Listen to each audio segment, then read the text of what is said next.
I don't know what we can talk about in this nation without talking about white superiority, honestly. Who defines the meaning of God also defines the relationship between economy and God. African Americans spent $1.3 trillion last year, making us the 16th wealthiest nation in the world. Why have we not turned those riches into wealth to develop our community? Like the work that you're doing, how has it changed you? Like, were you always, were you always like this, or?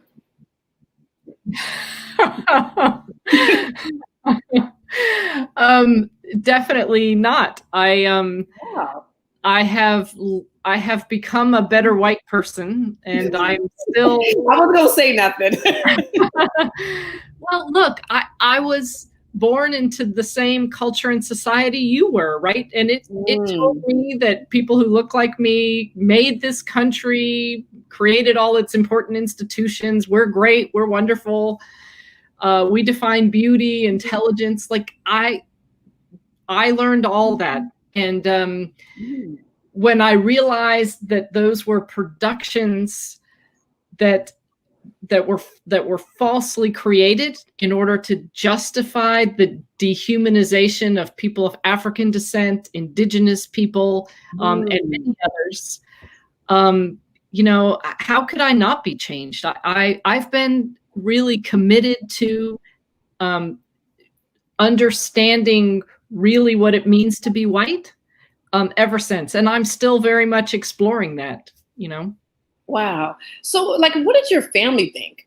Like, are your family? Because you just like come home and then one day, you're like in the HAPI documentary, laying it out for everybody. But like, how did that go over? Well, my parents for a very long time were like, "Wait, you're still studying race, and wait, still whiteness?"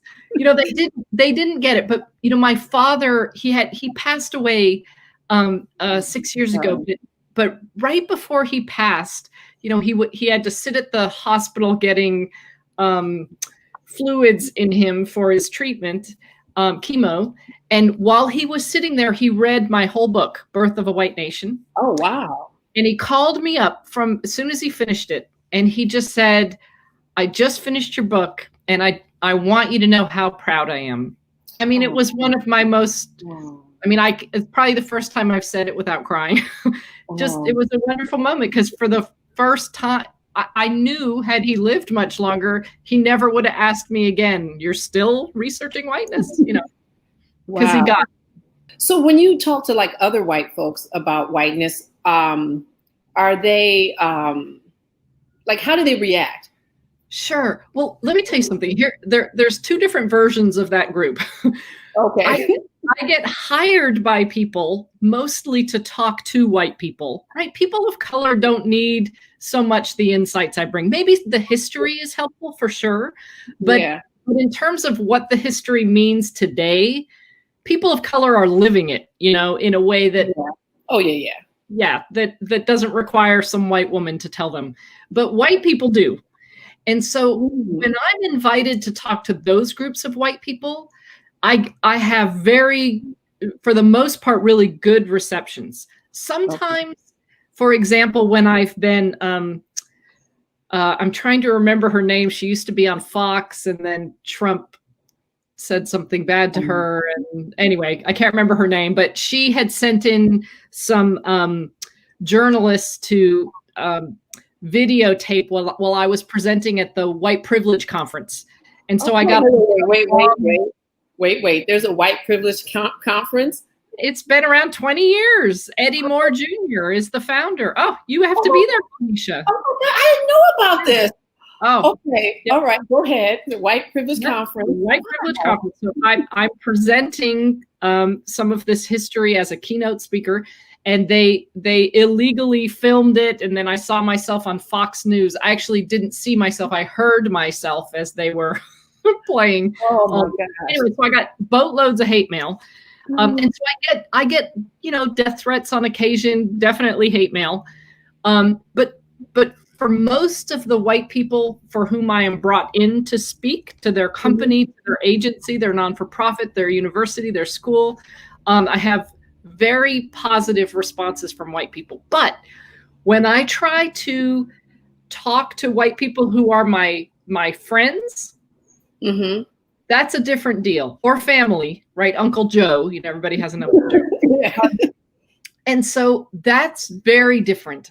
Why? Because they don't have a boss who brought me in who kind of forces them to actually learn the damn history, right? People who are my friends or my family expect me to be able to have a, you know, just a conversation of a sound bite that's going to radically teach them everything they need to know. And it doesn't work that way. I can't give you a damn sound bite that's going to help you know this history, right? We have to sit and go through it. Yeah. And so for me, those are the most frustrating. So I find for me, for those who are my friends who absolutely don't get this, who are white, and who are relatives who do not get this and who are white, you know, the all lives matter folks. Yes. You know I'm talking. Yeah. So I find that the best way, the more success I've had with that group is to just, when they see me, especially in public settings, and I get to see and I'm also around my friends who are of African descent, Indigenous, Latinx, etc., then my family and my friends see that I have much deeper relationships with people who aren't white than they do, right? So that's in those ways I am most able to influence them. But, you know, people who don't want to sit and actually learn enough to change, there's not a lot that can be done. Has there any, you know, because it's one thing to like hear it and to sometimes to hear it is really painful. You know, I know it is for me when I, you know, have to hear the facts about what has happened. I mean, definitely living in it, you know, but hearing it, you know, but in terms of action, is there anything that they do or do they like contact you later and say how did they, you know, how did it move them to action? You know, like, you know this information, but it's moved you to action. So, right. You know, well, I'm always telling people that there's nowhere not to start, right? Like it can feel overwhelming because whiteness it's everywhere in everything and in all of us. Right. And so it can feel overwhelming, but that also means that there's nowhere not to start. So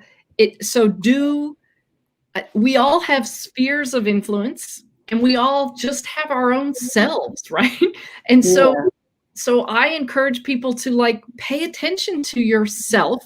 There's all kinds of things to do to help us grow away from white supremacy and toward a criticality of it. You know, read some history, read people of color.